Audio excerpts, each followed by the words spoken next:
Welcome to Start By Listening, the podcast about sexual harm and trauma. We are centered on educating and empowering our Western Kentucky communities. Our goal is to transform the way we talk about sexual harm and trauma. Transformation begins by listening to understand. We talk so you can listen today and change the world tomorrow. Well, welcome back to all of the Start By Listening amazing people out there. Guys, it's Jennifer, aka the Friendly Therapist, and today is, it's historical for several reasons. Number one, we're putting this on our YouTube channel. I didn't even know we had a YouTube channel. Who knew? But so exciting. So some of our podcasts this season, you're going to actually get to see us and the people that we're interviewing on our YouTube channel. Also historic, I have a new co-host. Let me introduce to you guys Shelby. Hello. Hi, my name is Shelby, and I am very, very excited to be on the podcast with y'all for season 3. I know. I mean, she's my co-host, guys. She's my PIC. She is my partner in crime, my co-pilot. And it's going to be exciting this season. And just so you guys know, like today, we're in our offices. You may hear some weird noises, like I've said before, when I'm at home. Although you probably won't hear my dog barking this season. But you might hear some other things. So just know we are not in a studio. We do not have soundproof booths. We're just kind of a small nonprofit organization. We're mighty and we just do with what we got. That's who we are. So you might hear some weird stuff. I apologize up front, but hopefully things will be nice and quiet. And this is just this is weird to me, like being on the Zoom and doing the video as well, because this is my first time doing this, Shelby. Yeah, you told me to look at the light when I talk because it looks more natural. But for those in the strictly audio medium, my eyes are all over the place. I'm trying really hard. I might look goofy to y'all on YouTube, so sorry. Well, I'm using my hands because I'm what do I do with these? I'm scratching my head. I don't know. So you know what? I always talk with my hands. I do too. We're going to figure it out. We're just going to figure it out. How's that? One step at a time.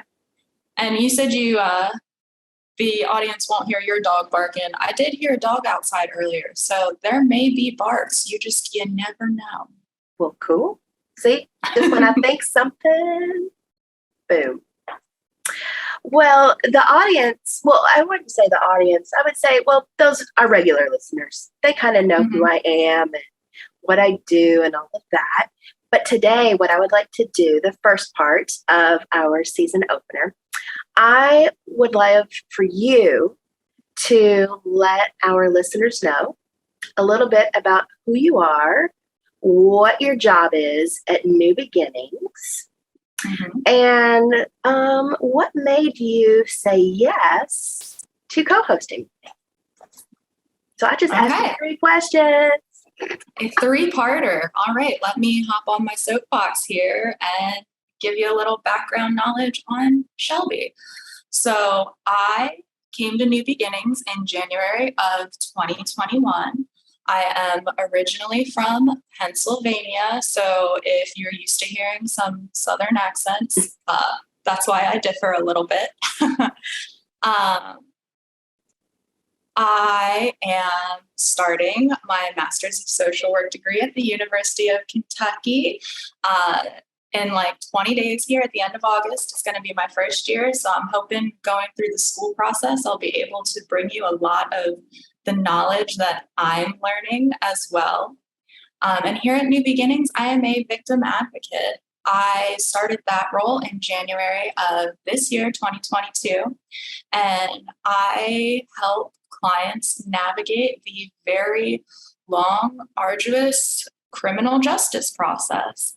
I'm there to walk with my clients every step of the way, from wherever they come to us, whether that be just reporting what happened to them, or if they already started the court process and they were referred to us by the Commonwealth attorney or the detective who they were working with. I also handle client intake, and I do crisis sessions, helping people with the general coping skills, grounding techniques,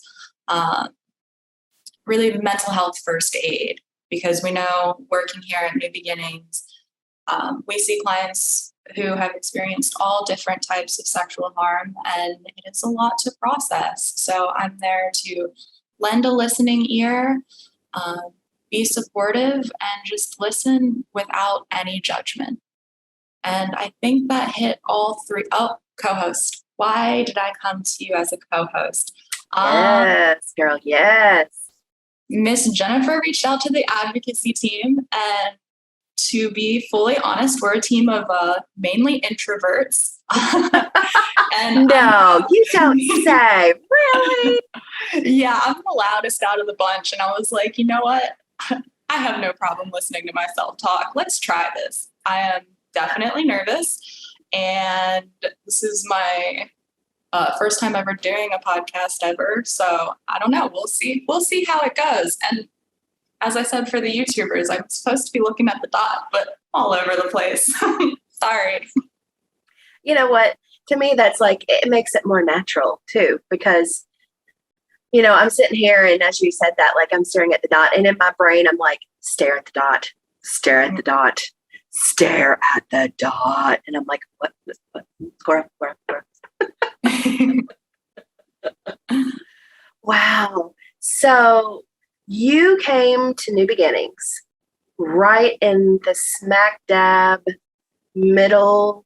Is it the middle part of the pandemic? I don't know, because we don't know when it's going to end. Well, hold on. It's not going to end, but when the endemic part happens, we don't know. Mm-hmm. But what was that like, starting like a brand new job completely out of your previous experience in the middle of the pandemic, with not meeting all of the staff at one time, doing your interview? If I remember, I wasn't there for your interview, but over Zoom. Like, can you just give a little background? Like, how has that type of a introduction into the nonprofit world and into victim advocacy been? Like, wow, that's, to me, that would be like so overwhelming. It was very overwhelming. So I'll be completely honest here. Like I said, I'm from Pennsylvania. I moved into my Kentucky home 3 weeks before the initial 3-month COVID shutdown. So we moved into our home. We didn't have a stove. We didn't have a refrigerator. So we were eating out every day. And I remember sitting in the restaurant and everyone was talking like, tomorrow, everything shuts down. And I was like, oh, thank goodness our refrigerator gets delivered in 2 days, because we were eating out of coolers. They still delivered our refrigerator. So, wow, just moving to a new state out of COVID and then starting a new job. I come from a marketing background, actually. My degree is in communications. So I was working nonprofit, but retail, I was working at Goodwill. So again, I was doing marketing stuff for them. And then I moved to real estate and then absolutely hated it. I was just doing Facebook pages for real estate agents, and it was so unfulfilling. Mm-hmm. But even though we were still in pandemic, I had to be at the office every day. Everyone was still at the office every day. It was kind of surreal. They really had no intention behind promoting self-care or work-life balance, which was very draining. So when looking for this position, I came to this position with my marketing background. Mm-hmm. I had no idea anything about, I never even heard the word self-care until I started working here. I didn't start understanding trauma really until I started working here. Yeah. And I've just learned so much, but starting this job pandemically, when no one was here, it was hard getting to know everybody, but it's such a welcoming staff, and an amazing team to be a part of. I'm so glad. I feel like I dropped into this position and my entire life changed. And it's been the most incredible experience. I'm so thankful for it. Oh, well, that's awesome because we love you too. Like, for those, of course, you wouldn't know because, hello, we've never done a tour of New Beginnings. Maybe we should do that for a podcast too, just to show people what our office looks like. But I think that would be good. Yeah. Yeah. But Shelby actually is next door to me. So like this wall behind me, that's where her wall begins as well. So when she started, we were office buddies, but I don't think I was even in the office for the first 6 or 7 months that you were here physically working at New Beginnings. And everybody said, just how awesome and she is. And she's fabulous, y'all. And I love having her as my next door neighbor. So it's fun because we get to laugh and joke and talk. And then, we also get to do a lot of other important things too, like decompress after a tough session if we share clients. And so it's all of that. And she's from Pennsylvania. I've never met anybody from Pennsylvania. So automatically, I think now Pennsylvanians are pretty cool. We're pretty all right. But in that, coming to you, decompressing after sessions, I've learned so much from Jennifer. And y'all who are regular listeners to the podcast know that she is all about spreading information and educating people. And I have learned so much to help my clients, with her being my office neighbor. So helpful. Oh, well, thank you. I definitely do not gatekeep on knowledge. That's part of my ADHD is if I have knowledge and I think it's amazing, I'm going to tell everybody, even people who don't care. I'm like, but you really need to know this because it's going to make your life wonderful. I got really excited when you started talking because Shelby, you did not tell people about your chickens. Oh, yeah. Okay. Chickens. I can totally talk about chickens. I am a chicken tender. During the pandemic, I was fortunate enough to purchase 14 chickens. I started out with a group of 7. I call them my OG squad. As soon as they were 4 or 5 weeks and we put them out of the house and into the run, I was very sad because I had no little peeps to hold every day. And I adopted 7 more chickens and they were all black and blue. So I call them my goth squad.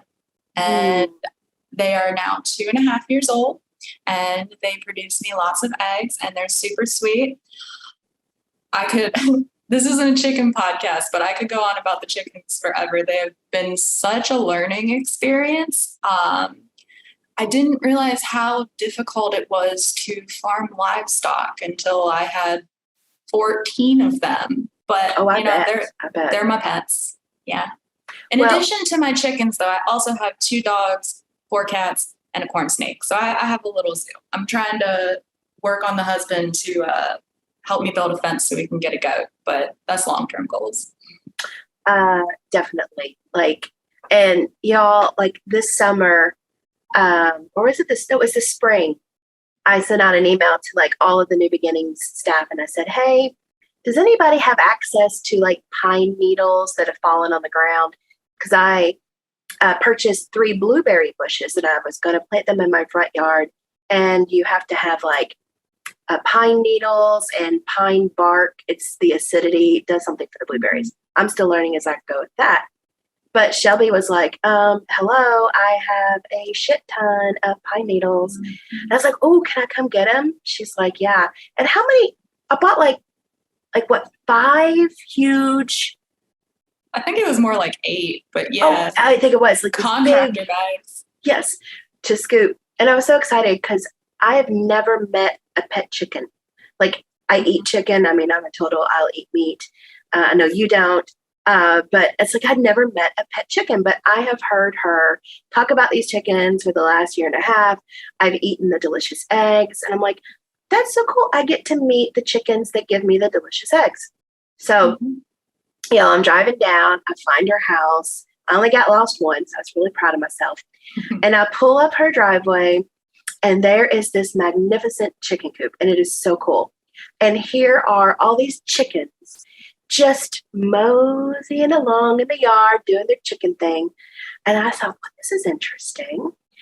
Well, I was wondering, like, I wonder how the chickens are going to respond to me because I'm a stranger and, they've never seen me before and I'm taking their pine needles. When I tell you, they all came up. They were curious. They were interested. They started, I don't know what I call it pecking. But when we were scooping the pine needles and I got to pet one, I don't remember which one I petted though. Which one do you remember which one? It was probably Tchaikovsky. Tchaikovsky's very easy to pick up.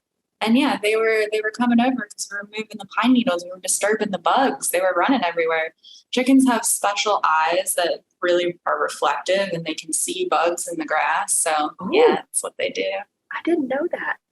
But that was that was something really cool because I would have never had that experience of petting a chicken or even being around chickens had I not, known you. But I think it's so cool to let them know that you are a chicken tender. That's cool. Yeah. I have one who I can hold all the time now. She just likes to perch on my arm. She gets pecked on by the other chickens because she was sick and she had to be isolated for a little while, but it made her the best pet because I will pick her up and I will put her on my arm and we'll just walk around the yard. And I'm like, look, I got a little falcon. That is so cool. I was sitting here thinking too, like I definitely want people to know about your chickens because I think that's just something amazing that you do. Because nobody else here does it too. Oh, do you want to tell everybody all their names? I can tell everybody all their names. So I have 3 ISA Browns. They are Lil Peep, who is the one who I can hold now, Speed Racer, and Her Majesty. I have 2 Reds, which are Tuck and Freddy, and I have 2 Rainbows, which are Cat Von Tweet and Henry Starr. And then I have 2 Black Australorps. They are Meryl Cheap and Shakira. I accidentally just flipped off the camera because I did my fingers wrong. Sorry. I have 2 Blues, Production Blues. They are Edgar Allan Poe and Attila. Then I have a Tchaikovsky, who is a Bard Rock, and Tyrannosaurus Pex, T-Pex. I forget what breed T-Pex is, but that's all 14 of them. I mean, you had me at their names. Because I think one day on Messenger, when I found out you raised chickens, I had reached out and I was like, I'm curious, what are their names?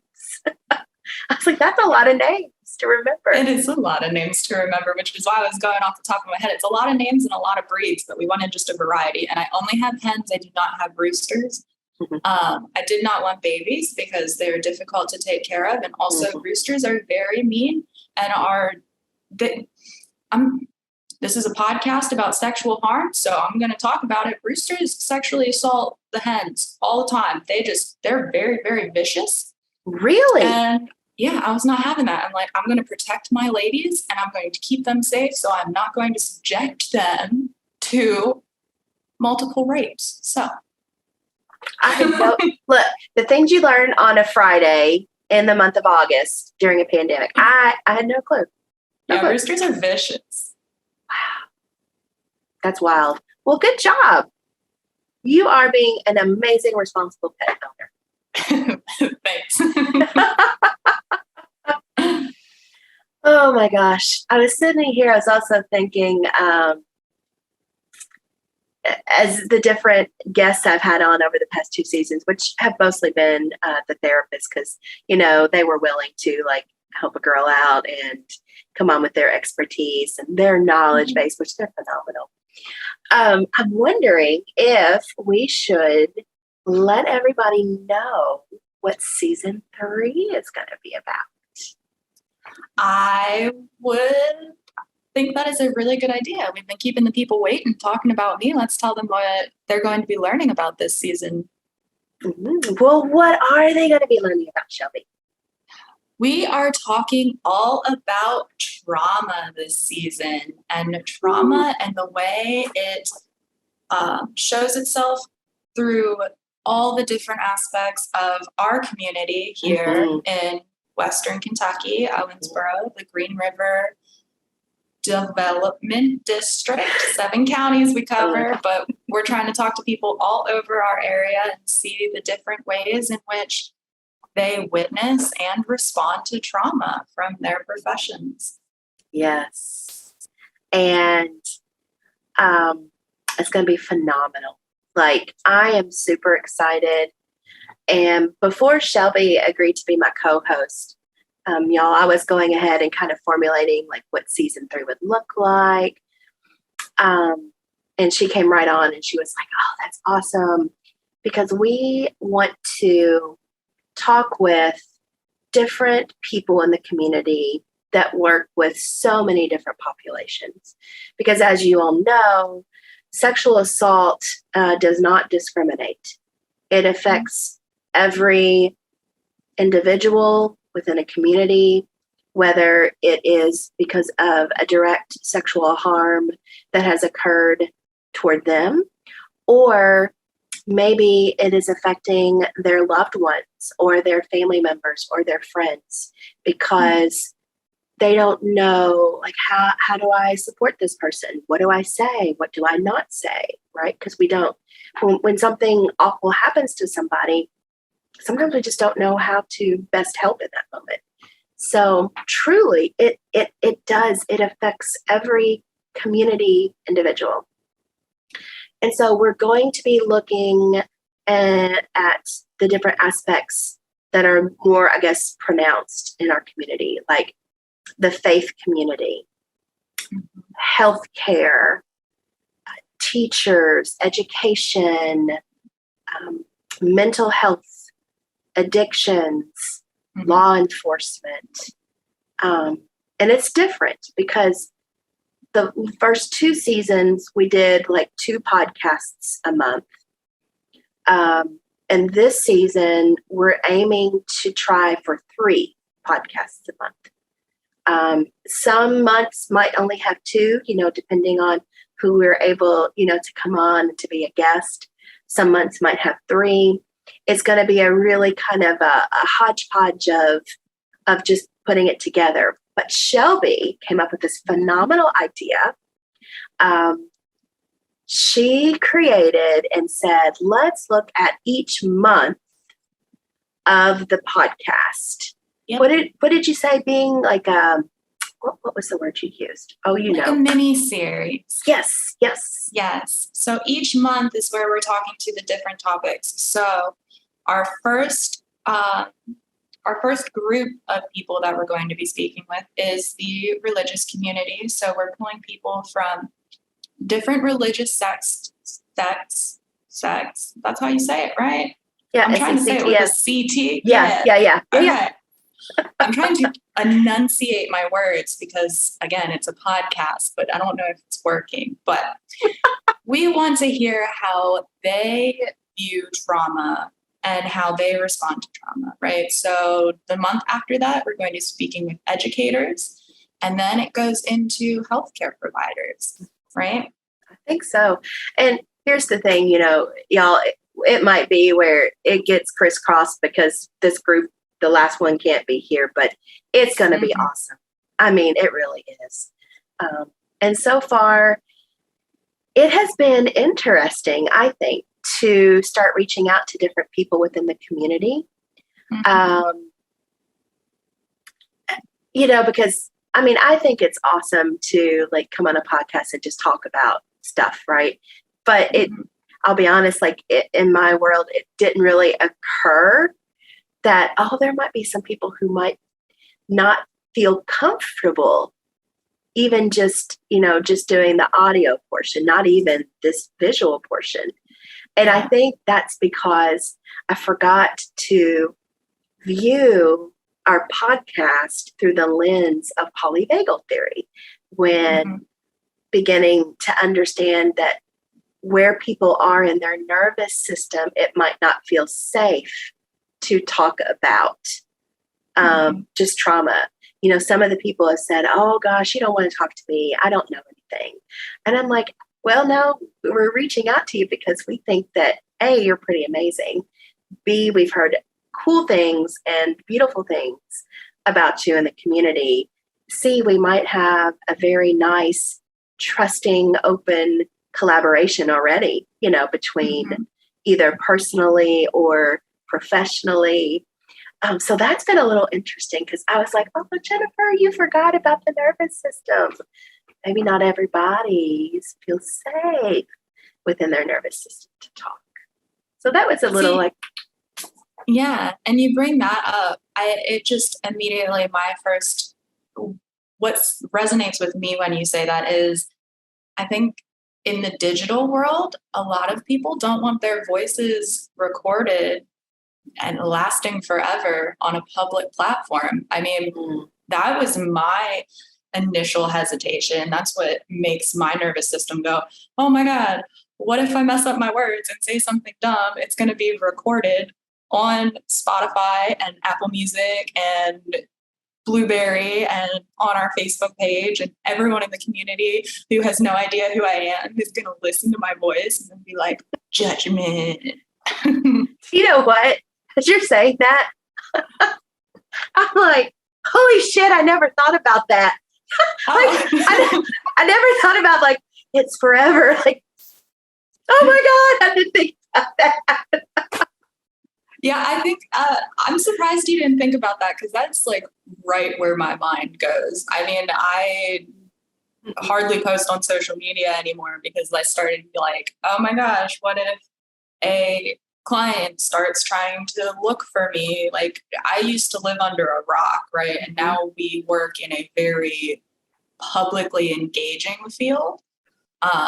And talking with people on a daily basis, talking with people who are prominent figures in the community.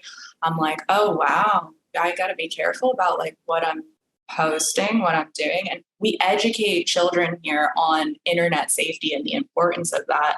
But with my generation, I'm that Gen Z millennial cusper. I grew up, I had a MySpace. I had a Xanga account when I was 8 years old because I was left unmonitored online. So my whole life has been putting stuff out there on digital platforms. And now I'm an adult and I'm thinking about what I post and I'm like, maybe I shouldn't be out there making a fool of myself. Well, it's interesting. You said, what if a client were to find you or contact you? So that's actually happened to me. Actually, It has. Let's hear about it. So this was when I had first started, I'm going to say the first 2 years. And I had a client that messaged me on Facebook Messenger. And so boundary work is so important. And in season 2, there's 2 episodes about boundaries. And if y'all haven't listened to it, go listen to it. It's phenomenal. I learned a lot from it. You should listen to it. It is really good. And so, I will tell you, and this was before I really had studied the nervous system or even, understood that. Okay. So a long time ago. At first, I felt like, oh my God, what do I do? Like, and it was a Sunday. It was a Sunday morning. And so I thought, my first thought was, oh my God, I need to call Becky, right? Because she was my clinical supervisor. She was supervising me for getting my L, for my LCSW and all this. In the midst of me getting ready to call her, my cell phone starts ringing, and it was a community provider who was calling me about the client that messaged me. And I was like, oh. And I'm like, I'm not answering that. Like, this is a Sunday. I'm not at work. So I called Becky and I was like, what do I do? Oh my God, I've never been in this situation. And I don't feel comfortable if I don't have answers. Like, that's me. Give me a framework. If you give me a framework, I'm good. Yes. But if there's no framework, I'm like, what? I don't know what to do. Yeah. So she talked me down off the roof. She helped me. She asked lots of really great questions. And so I came with a plan and I initiated the plan. And so, I texted back that provider that called us. I don't work on Sundays. If there's an emergency, you need to call 911 or you need to call whatever, not big boundary. Don't contact me unless it's during working hours.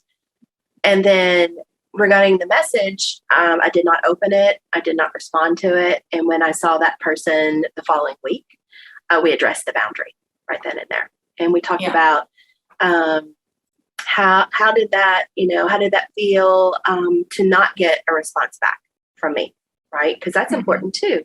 And to talk about, well, let's see, why do you think Miss Jennifer did not respond? So we addressed it, but that was a tough one. Like that was a real tough one. And on my Facebook, some of my posts are public, right? Because I think it's pretty important and like people need to hear or see. But then some of my things are private. It just depends on in that moment what I'm thinking, what I'm needing. So yeah, that's kind of how I dealt with that and addressed that. Yeah. Did you end up having to block the person? Did they respect your boundary once you said it and acknowledged it, or did they continue to push it? No, they did respect my boundary. That's good. I'm glad to hear it. I know that's unfortunately not always the case, and that brings up more difficult conversations. So I'm glad that the issue was resolved in a respectful way. Oh, absolutely. And I think too, it's understanding, I didn't know then what I know now because I'm older, I've grown, I've learned things, et cetera, et cetera. But I think the biggest thing I've learned in the last 2.5 years is I've really studied Polyvagal Theory and really began to understand our nervous system and the different states and regulation versus dysregulation is that our nervous system needs context. It's like, if I have context, then I get to understand, and my nervous system gets to understand, is this safe or not safe? And so, like, if I had not had that conversation, because I would say there are some therapists who would not, because that would be too confrontational for some. Yeah. Then that leaves the nervous system wondering, like, oh my gosh, do they even see the message? Do they get the message? Does this person care about my well-being? All kinds of things. But when we give context, we get to let that sink in and, oh, okay, that makes sense. I understand that. My nervous system can interpret that and it lands where it lands. But Miss Jennifer, it's uncomfortable to talk about this kind of thing. Avoidance is so much easier. Hell yeah. I mean, that's funny. The avoidance, the big A, that's what I call it. And we talk about that a lot in sessions with everybody. And I'll say, hello, I like to avoid too. Like, it's natural. It's normal. It's because in that moment, it feels better to avoid. But then the longer you avoid, all that anxiety builds up. It lingers. All those, and not only does the anxiety build up, but then we start creating these wild stories that have no factual basis. And that story becomes our narrative of how we view somebody and how we feel. And then it just, so yeah. Avoidance, that's not in the DSM-5, but It's like when you're creating your own narrative about a person based on something that you avoided rather than confronting it, they're not the person. I mean, okay, so I like to think about how I've heard on like a meme or something, no two person views you the same. Like, you are not the same person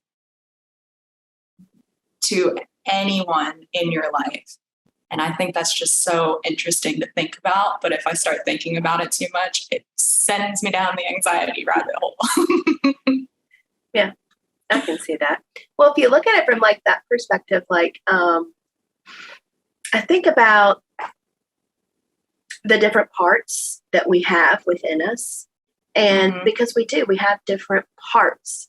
Like my personality is very detailed.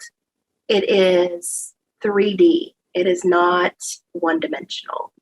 And like the Jennifer, who is the therapist that is loving and kind and compassionate and empathetic and holds space and creates sanctuary, is very different than the Jennifer who has to call an insurance company to make sure that they are going to pay for services for a hospital stay or a medical procedure, right?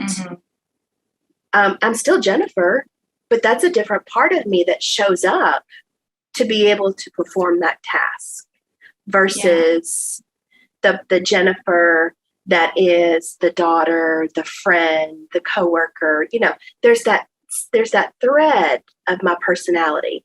I'm quirky, I'm whimsical, I love to laugh, I'm silly, like that's the thread.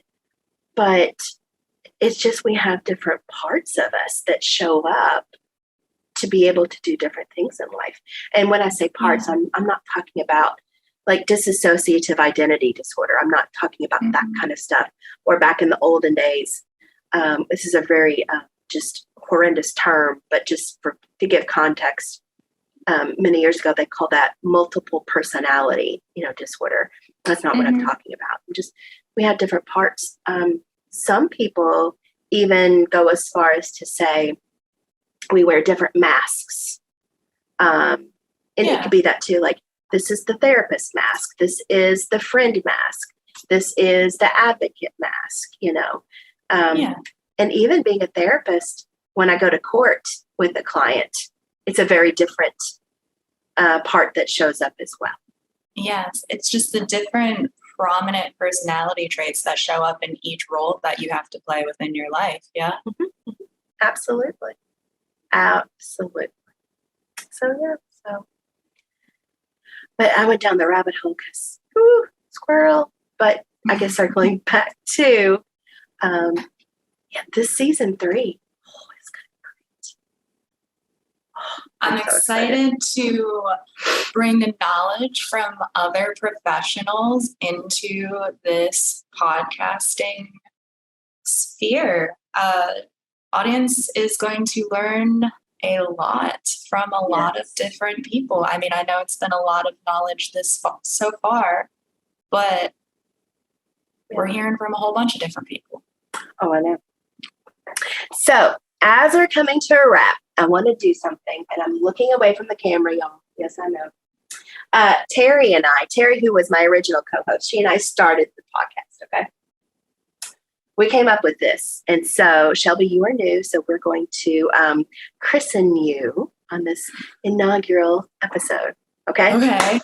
All right, I'm going to ask you 10 rapid-fire questions. Oh, goodness. And here it is.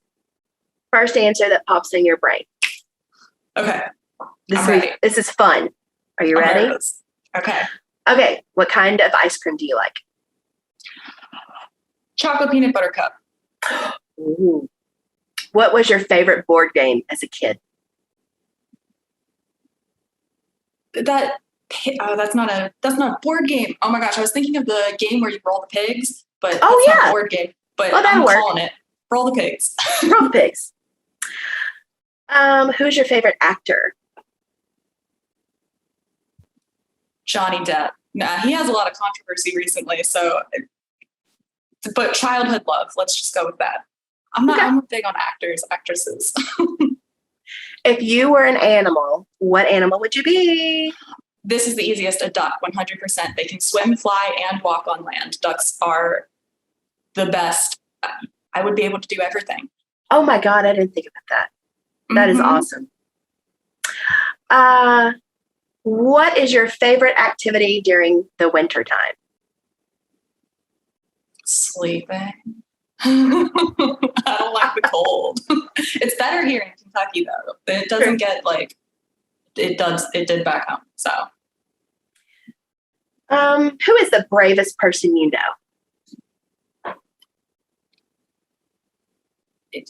I'm gonna go with like my clients who are navigating this criminal justice system, who decided to come forward and share their truth and pursue justice in that form, because it is so hard. And walking with these people every single day, talking with them through this process, so brave, so strong. It's crazy. I love that answer. What is your favorite band?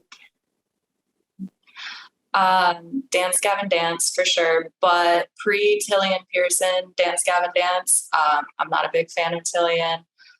All my dogs and cats are named after bands though, so my next favorite would be Brand New, then Dikembe, then Hot Mulligan, and Bill Murray. Those are my animals' names. We're good. That is so cool. I've never heard of any of those, so that is amazing. I'm a huge music person. Going to shows is like my safe space. Name one gadget that you cannot live without. My phone? Is that a gadget? Depends on how you define gadget. So sure. I don't know what you would define as a gadget. I'm so basic, but yeah, like my phone, I need it. It has my music on it. What was the last movie that you watched? I'm really bad with rapid fire questions, Miss Jennifer. What is the last movie that I watched? I think fabulous. I went to go see Nope in theaters last weekend, the new Key Peele movie. It was Jordan Peele. Oh my God. I'm embarrassing myself. It was also not his best work, but he's a phenomenal director, so it was okay. Okay.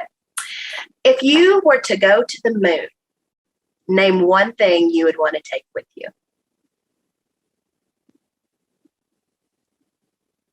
I need some type of musical device that I can, like, I need headphones or boombox or something that I can have a playlist, because I need to have a soundtrack. If I'm going to be on the moon, I need to have an entire like soundtrack that just vibes my way through the journey. Okay. Love it. And very last question, because I think that's 10, but sounds like it's 10. What is your favorite food? Mashed potatoes. Me too. Really? Yes. I love mashed potatoes. I'm do going to go with mashed too. potatoes or burritos. Oh God, burritos are so But good. like just a singular food, mashed potatoes for sure. I love that your favorite food's mashed potatoes. I did not know that. Oh my God. Yes, it's my comfort food. So best mashed potatoes in town. Where's your favorite place to get mashed potatoes? In town? Or just in general, like where's your favorite mashed potatoes from? My mom's house. Oh, really? Oh, I love that. Yeah, she makes the best. That's my favorite. I'm going to promote Old Hickory. Their mashed potatoes bomb. Mix They some are mashed good. potatoes and some mac and cheese and some baked beans. Swirl it all together in a bowl, and it's just a bowl of delicious mush. They do have very delicious ones too. Yes, they do. I agree with that. 100%. Yeah. Well, our time has come to a close, Shelby. This is our inaugural podcast. I think we did pretty awesome. I think you did amazing, and I think this is going to be an experience for me, because I've already caught myself slipping up my words, and listening to this back is going to be like, but I do too. It'll get better as it keeps going. Hey, the knowledge will flow. As Brene Brown so eloquently said, we all find ourselves doing an FFT, and this is our fucking first time. So it's great. Fucking first time, Jennifer.